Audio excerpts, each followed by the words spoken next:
Hi there, I'm Rick Payway for Gone Jeepin'. We're here with Tracy Clark and Chris Collard on the Gone Jeepin' crew. We're here to introduce you again to Mike Picard of the Thirsty Dirt Ranch and the 15th annual Fall Color Tour. So this is a special one this year, and for you, those of you listening, you're one of the 50 lucky participants. This is where you're going to get some of the best information directly from Mike, and that'll help you on all you do, guys, going to the Fall Color Tour. Mike, welcome. Thank you, Rick. I appreciate that. And hello, Chris, and hello, Tracy. This is the 15th annual event that we've held, and the video is tailored towards the 50 lucky selectees from our lottery that we held earlier this month.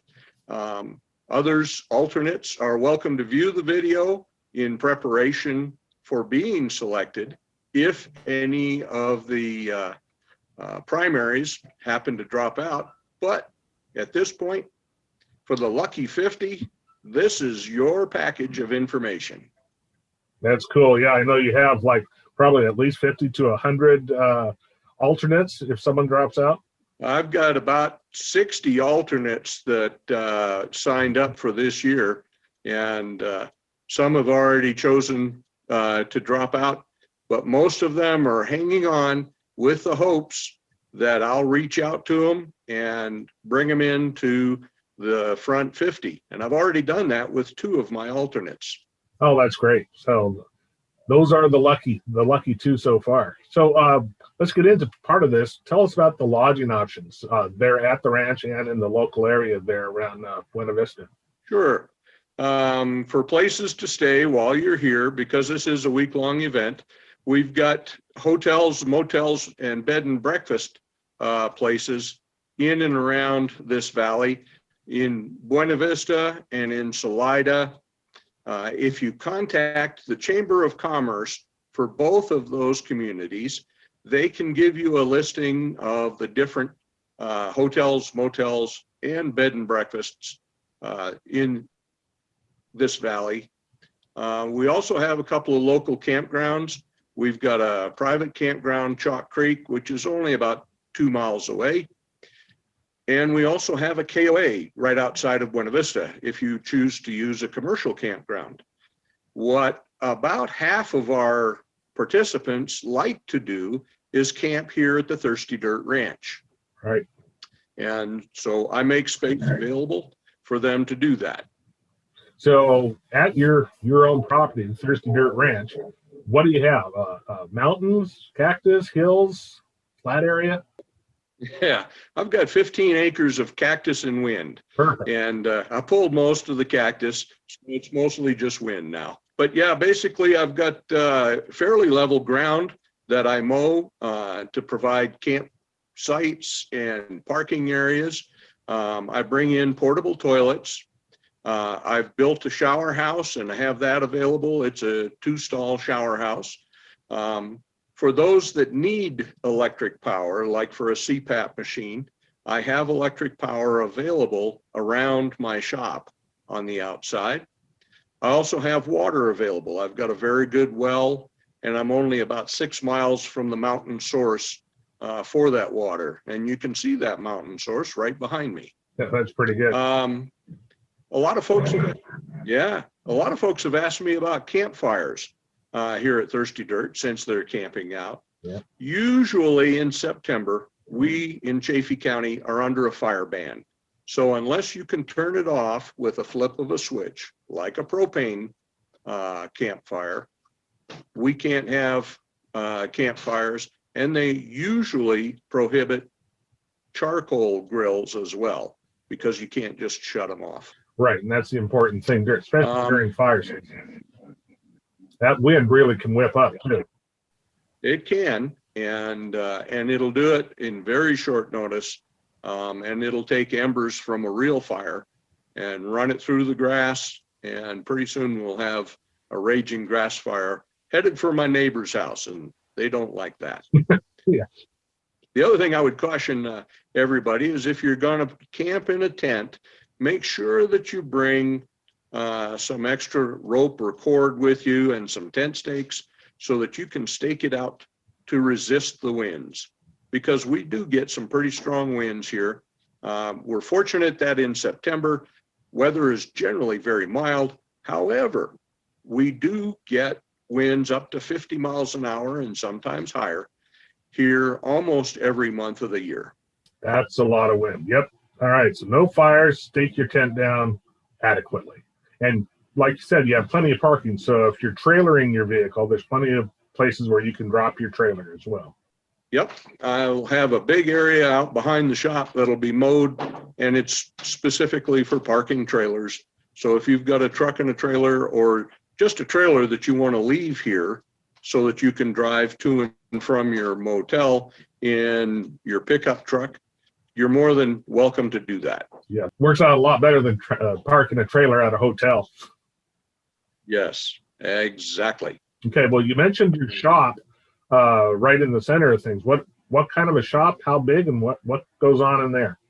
Well, I've got a fairly large shop. It's about 4,000 square feet. Some of the things I have inside, I've got a 2-post lift that's set up for raising Jeeps. I've got hand tools, I've got air tools, all kinds of fluids if you need to be topped off. I've got cleaning supplies. The other thing that I have quite a few of is spare parts. And I try to build up my collection of spare parts, including rebuilt transmissions, because it seems like we've had to replace transmissions almost every year in the last 4 or 5 years. So we're set to do that. The other thing that we offer in there is what we call the coffee corner. Every morning at 5:30, I've got a 100-cup coffee pot that percolates, and it's just a nice gathering place for folks first thing in the morning. A hot cup of coffee, and there you go. Yep, and sit down and enjoy a cup, visit with new friends, visit with old friends, and that's every morning at starting at 5:30. The other thing that we're getting in this year, and I'm hopeful that we'll have it set up in time for Fall Color Tour, is a tire changer. We've had some years where we've had to change as many as 20 tires during the course of the week to repair tires or replace flats.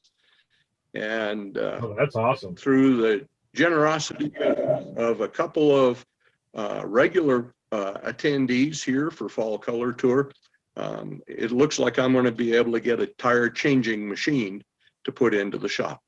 Wow, that'll be very popular. I hope it gets used. Not too often, but I hope it gets used. Yeah, I can see that. Well, that's awesome then. And like you said, that's a nice shop, so the door is closed. You don't have to worry about the weather outside. But what is the weather during the trip? I mean, it's fall, obviously, Fall Color Tour, so it's going to be a bit nippy. What do you suggest that everybody bring? Well, plan for at least 3 seasons. Warm summer days, because in the afternoons, we'll be in the 70s, generally speaking. At night and first thing in the morning, we may see temperatures in the 20s, usually in the 30s, sometimes in the 40s. So a jacket, a sweatshirt, dressing in layers, that's appropriate. Plus, if we're leaving at 9 o'clock in the morning and it's 42 degrees, going 40 miles an hour, if you're not wearing some kind of a jacket, you are going to be one chilly jeeper. So you got everything: sun, snow, rain, blow, everything you want. Or it could be just perfectly sunny the whole time. It could be, and the majority of our Fall Color Tours, that is the weather that we get in September, is sunshine and blue skies. Like I said, you're going to be warm in the afternoons, you're going to be chilly in the mornings, but be prepared for rain, because we do get thunderstorms that time of year. They'll blow through, they'll be short duration. We may end up having to drive through one on a tour, so be prepared for that. bring some wet weather gear, bring a tarp you can use to cover the top of your Jeep, or a top that you can put up with the Jeep to handle that cold rain. And it is cold rain. Well, not only is it fall during the tour, but you're also at altitude. How high are you at the ranch, and how does that affect people and the Jeeps? We're at 8,000 feet here at Thirsty Dirt Ranch, and all of our tours go up from here. Some as high as 13,000 feet. And if you think that air doesn't get thin up there, it does. However, for getting your machines to run well, one of the things that we offer as a free service here at the ranch in the shop is a tune-up using vacuum gauges, because we find for elevation changes, the vacuum gauge tune-up seems to get the best performance out of an engine. Yeah. So whatever you're tuned for, 600 feet or even 6,000 feet, when you come up here, if you'd like to, we can retune it using the gauge and get your peak performance out of your engine. Now, for you personally, you're going to want to do a couple of things. The big one is stay hydrated.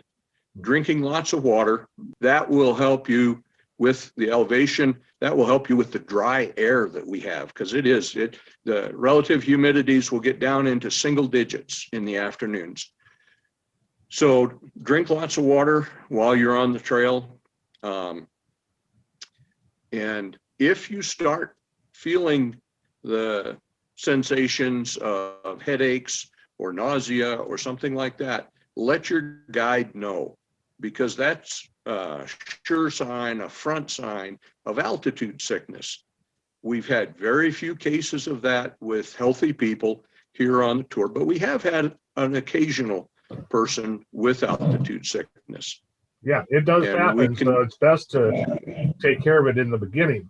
Make sure you hydrate. It's pretty critical at that altitude. It is. It's part of living up here. It's part of being up here and enjoying the experience, as opposed to just enduring the experience. Exactly. Well, let's enjoy it. What about the vehicle, though? You obviously you'll help tune up Jeeps if they're there and they need it, but what should you do before you come? Vehicle prep, shall we say? Yes, vehicle prep is a very important aspect of participating here, and I hope that everybody takes the time to do some of these things. And some of it is fundamental maintenance, brake checks, fluid checks, finding spare parts, putting some recovery tools, self-recovery tools in your vehicle, so that if somebody else comes along and you're broken down, if they don't have recovery tools, then maybe you've got the tow strap or the jumper cable that you need in order to fix you. And you can use them to fix somebody else as well. Spare tires.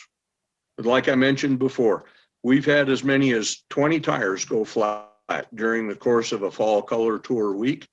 So having a spare tire is generally a very desirable thing to have. Because we travel in groups, there's almost always going to be someone with a spare tire that they could loan you if you don't have your own. But I highly encourage everyone to have 5 tires with their Jeep.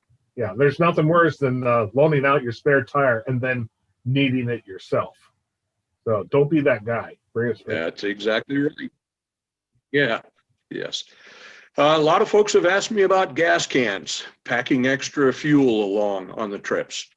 All of our trips are day trips, and except for a few of the high adventure rides going over into Gunnison County, you're not going to need a gas can on your vehicle during the day. We're going to travel a short enough distance, generally 75 to maybe 100 miles, that you can make the entire trip just on the gas in your gas tank, as long as you've filled it up the night before. If you've topped off the night before, then you're going to be golden all day long. Perfect. I was saying, why don't you tell us about the trails? We've got a variety of trail difficulties that we offer. Some of them are as simple and mundane as a graded gravel county road. Most of them are Forest Service roads, single lane, perhaps 2-lane, some gravel, some native dirt, some made out of rock. And the majority of the trails are designed so that anybody with any Jeep, even a trailer queen type of Jeep, can make it down the trail without damage to the vehicle, and still enjoy great views and the challenge of having to use 4-wheel drive, low range, because we will put you in that situation every day on almost every trail. Well, that's like the photo behind me is actually on Fall Color Tour a couple of years ago. So that may have been a little bit of a rougher line than most, but still, a stock Jeep can make it on the trails that you designed, correct? That's exactly right. Yeah, in fact, I think the trail in your photo was probably Chinaman's Gulch, and that's one of our high adventure trails where you do get the opportunity to really challenge yourself as a driver and see what your Jeep is set up to be able to do. And we do have a few of those trails in the mix for those who really want to reach out and test themselves. Mm-hmm. So on this list, when are you going to let us know about the choices? And do you have a list? When will that be available? Yes, we do offer choices. Every day we have at least 2 trail rides. Sometimes we'll have 3 in each day. The trail rides are long enough that you're not going to be able to go out on one trail and then go out on another trail later that day. Each trail is going to take all day. We'll publish a list of what the trails are in June, by the end of June. I'm currently talking with my guides to see which trails they want to drive this year and look at which ones we haven't offered for a couple of years so that we can get those back on the list. We've got a choice of about 30 different destinations or trails that we can choose from. And so we offer between 10 and 12 trails on Monday through Friday each week. And Friday, that's the one trail, the Grand Trail, correct? That's usually the Grand Tour up and over Aspen Ridge. We'll get the entire group out there. We'll split them into 2 groups. One will go north, one will go south, and then they drive towards each other right up until lunchtime. And we try to coordinate lunch so that we all get together and we can all enjoy lunch at a scenic spot with beautiful aspen in the background. And then the 2 groups split up and either continue north or continue south and circle back around until they arrive back at Thirsty Dirt Ranch sometime mid to late afternoon. So that's the chance to get all 50 Jeeps, hopefully all 50 Jeeps, together at one time for lunch on the Grand Ride. That's exactly right. Cool. Well, how about telling us about the daily routine? How does everything work?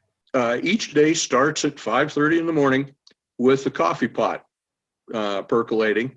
And there are some folks that, yeah, there you go, feeling chilly or just want to socialize for an hour or 2 before breakfast. Come into the shop and get yourself a cup of coffee. At 8:30 that morning, we'll have a driver's meeting, and we hold that out in front of the shop. You'll hear a bell ringing, and that's the sign to gather around the driver's meeting.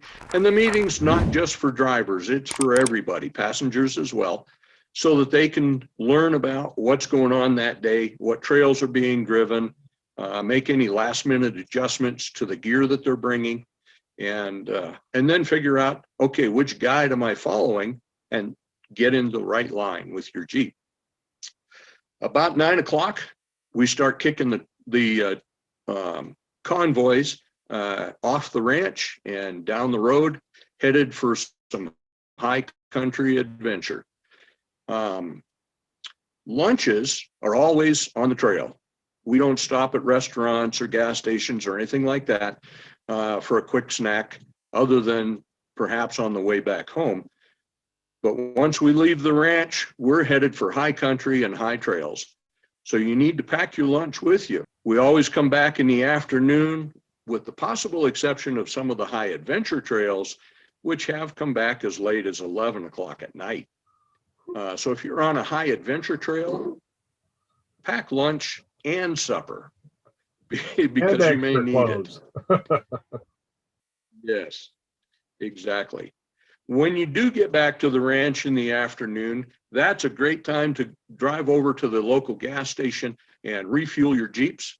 We have a gas station that's only about 4 miles away from the ranch that does offer the premium unleaded without alcohol in it. So it's real gas.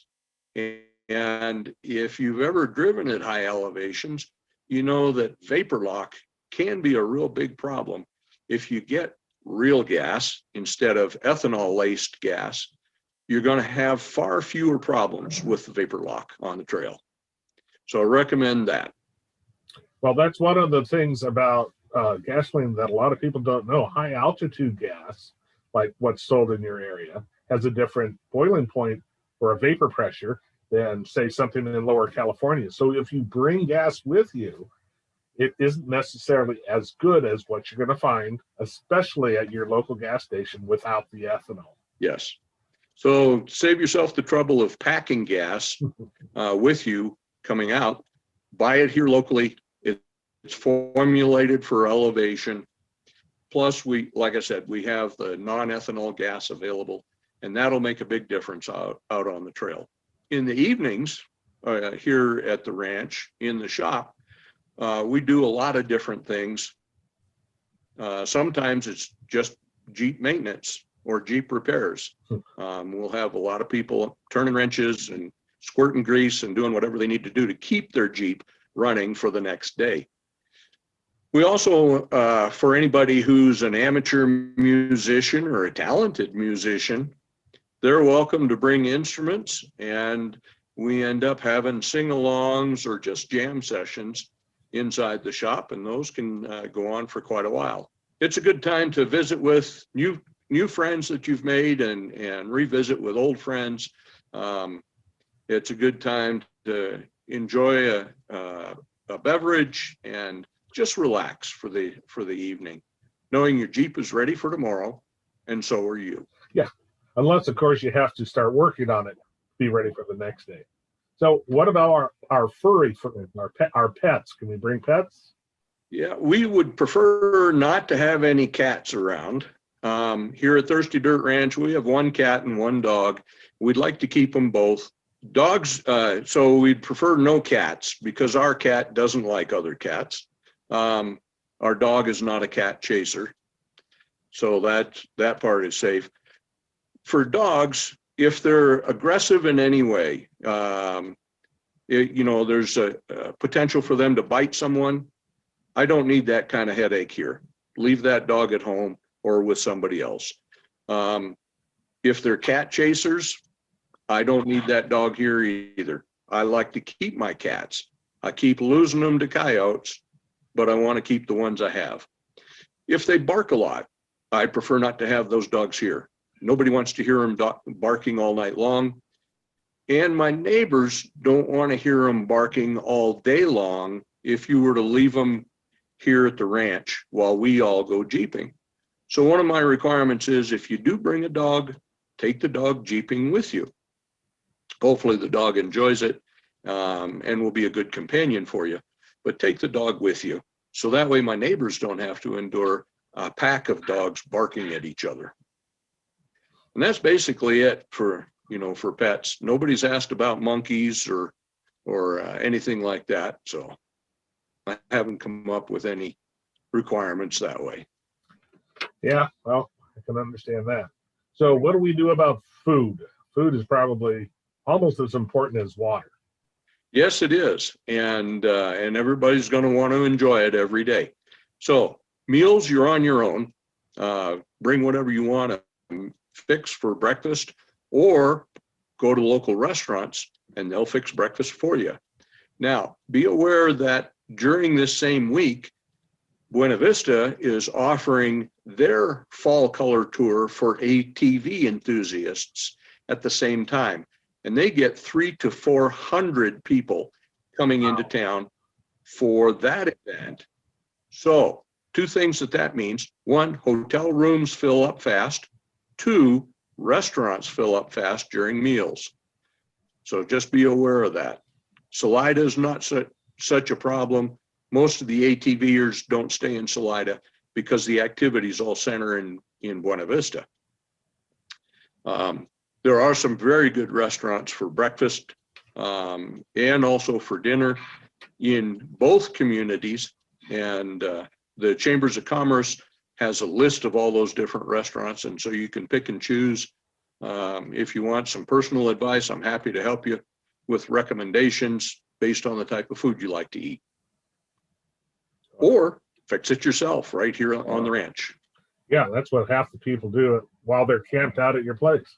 On propane stove, of course. On propane or gasoline stoves, absolutely. And so it smells pretty good around here in the morning. Well, we got the food figured out. What about drivers training when newbies get there at the beginning of the week? Do you offer certain tips and tricks? Yes, we do. We found that over the years that folks who have never been out here jeeping in the Rockies may operate under some odd assumptions as to what to do and how to do it when driving in the mountains. And so we offer an afternoon academy teaching these people about safe driving habits here in the mountains, what to do, how to do it. And we even have 2 practical exercises. One of them is here on the ranch, where we have them drive down and then back up about a 45-degree slope. And it's all about learning how to use the clutch and when to use it or not. And so a guide will travel with you down the hill and then back up the hill to talk to you about that kind of experience. And then we also like to take all the new folks out on a short ride that's about an hour or 2 hours long into the national forest just west of the ranch and give them the opportunity to test their Jeep at 8,000 to 9,000 feet elevation to see how it's going to run. Does it need that vacuum gauge tune-up, or did they do a good job of setting it up at home? And what other things might they need to adjust, touch up, or just leave alone? So that we offer that ride, and not just to new folks, but to older experienced folks. Maybe they've got a new Jeep along, or maybe they just want to go out and see some color and enjoy a beautiful Sunday afternoon drive. All right, so the training is Sunday afternoon. That's great. Yes, Sunday afternoon. We usually start at about 1 o'clock and go until about 3, perhaps 4 o'clock, depending on how long the ride is. Right. And feedback that we've gotten from newbies in the past is it was very valuable for them, kind of opened their eyes to some different things that they hadn't considered, driving in the mountains or just driving at elevation. And the goal of having that is so that everybody can have a more enjoyable experience while they're here.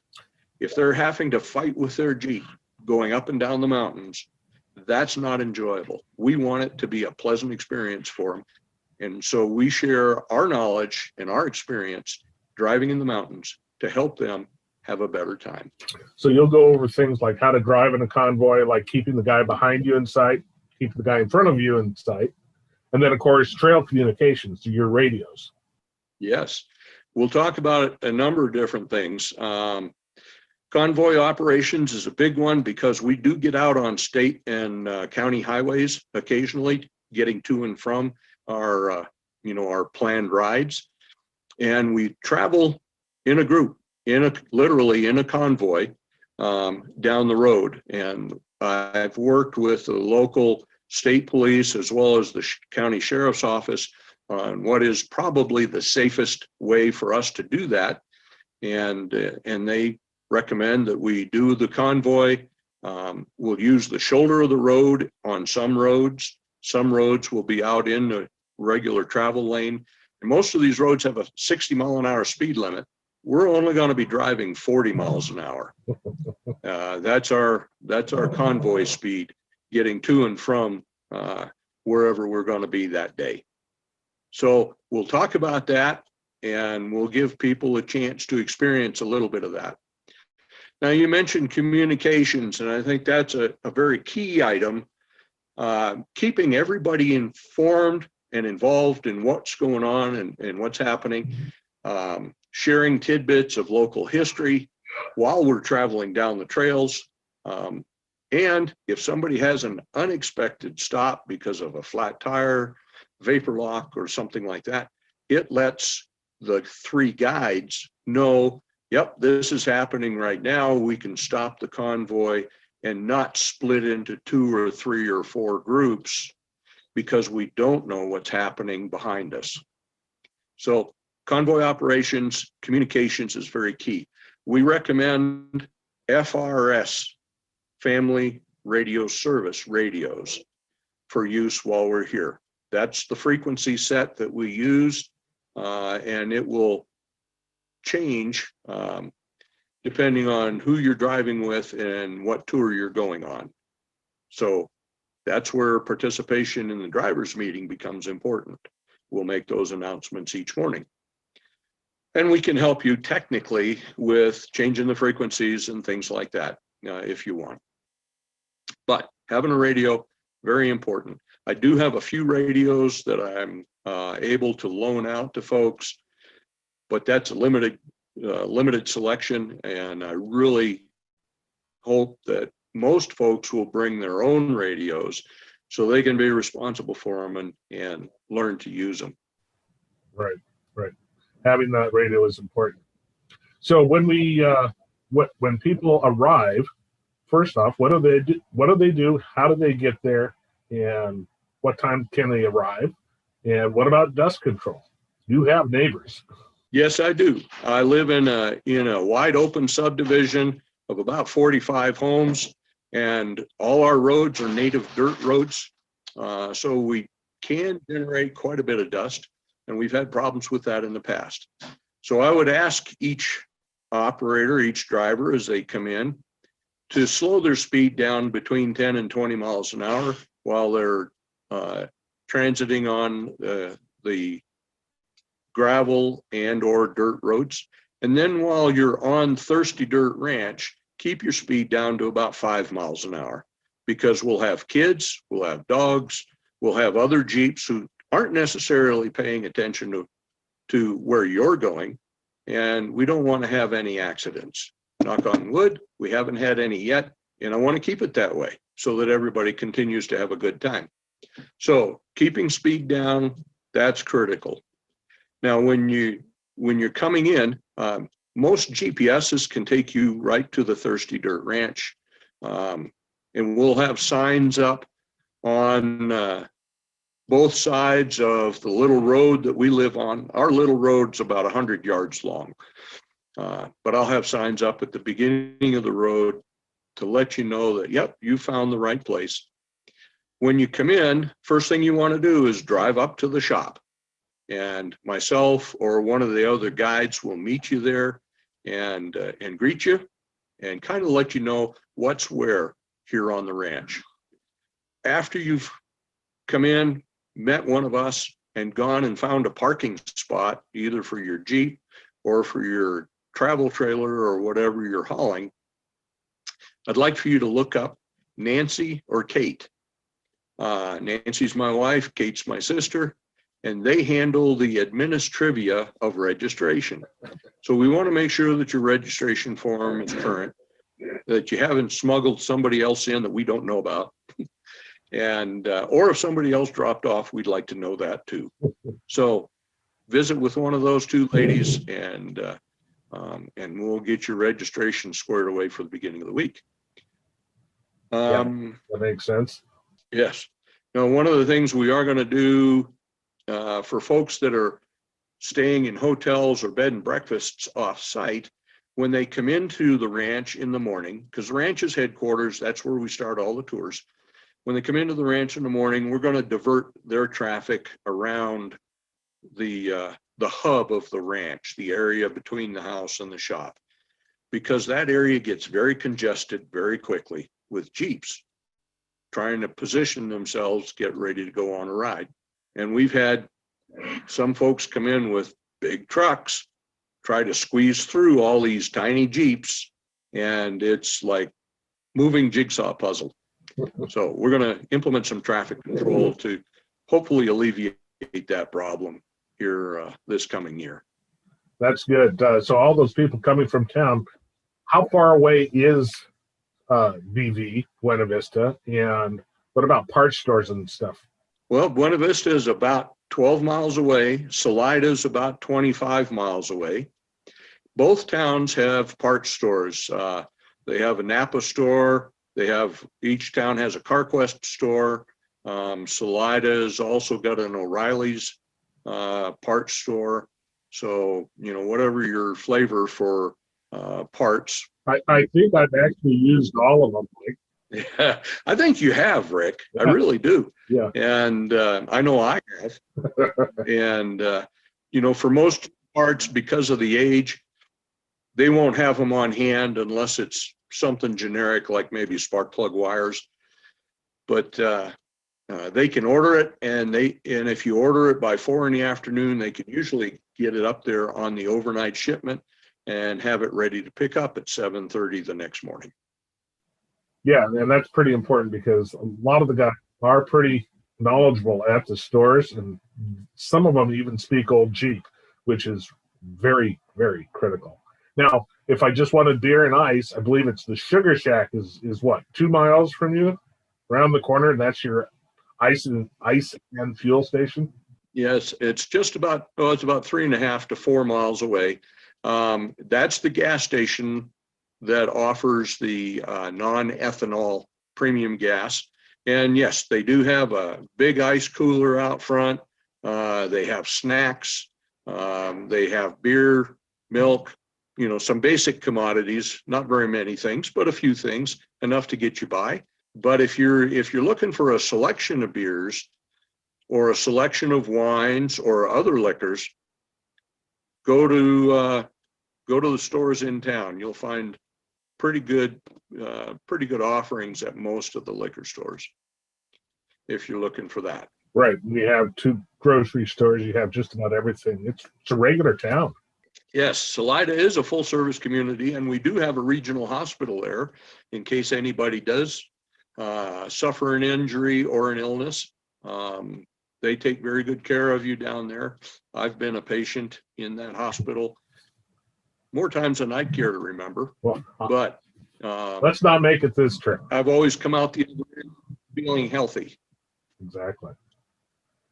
Hey, Chris, you got any questions? I did have a question, actually, Mike. I'm super looking forward to the event. Hopefully I get on the list, but if anything, hopefully I'll be riding with some of the Gun Jeep and crew. Tell us about the Thirsty Dirt Ranch. I keep hearing this and I'm like, tell us the story behind that. Okay. I bought this place about 16 years ago, and I had moved from the Pacific Northwest, where we had quite a bit of rain, and it was easy to grow stuff up there. Good soil, good water. And I moved down here with my job and took a look around on the ranch and realized very quickly this is a harsh environment and a tough place to grow anything, which is why at the outset I said I bought 15 acres of cactus and wind. So yeah, when you're here, if you pour something out on the ground, it's not going to puddle up. It's going to disappear in moments. And that's just the way the ground is. It's very porous, and it's very poor. All the trees that I have out here on the ranch, all of them are on drip irrigation. I've got over 1,000 feet of irrigation tubing out. So we were looking for a name to call this place. The previous owners hadn't given it a name or anything like that. And my brother-in-law and I were talking one afternoon, and he had suggested the Breaking Wind Ranch because we have so much wind. And I wasn't real sure I wanted that inference. No. It could be taken a different way. That's exactly why I didn't want that one. So, but because it is so dry here, we average between 6 and 10 inches of moisture a year, despite the mountains behind me getting anywhere from 200 to 300 inches of moisture in a year. 6 to 10 inches of moisture a year, it's just dry here. And so that's where we came up with the name Thirsty Dirt Ranch. Awesome. That's cool. Typically high desert, sounds like. Looking forward to it. Right. Beautiful backdrop you got there. Yeah, it gives a whole new meaning to drier than dirt. And Tracy, Yes. the photo behind you shows you the true fall color tour because of the beautiful aspens and all the colorations of not only the trees, but also of the Jeeps. Absolutely. Absolutely. This event is near and dear to my heart. And I will say this is going to be my seventh in attendance. So I'm excited. Excellent. That's almost half. It is. It is. So Mike, do you want us to show up at 2 a.m, or would you rather get there at a reasonable hour? No, I would prefer everybody show up between 6 in the morning and say about 10 in the evening. Okay. If you show up at midnight, my electronic sensors will go off, and I will get up to go visit with you to make sure you get in the right place. However, my sincere preference would be show up during daylight hours or early evening hours.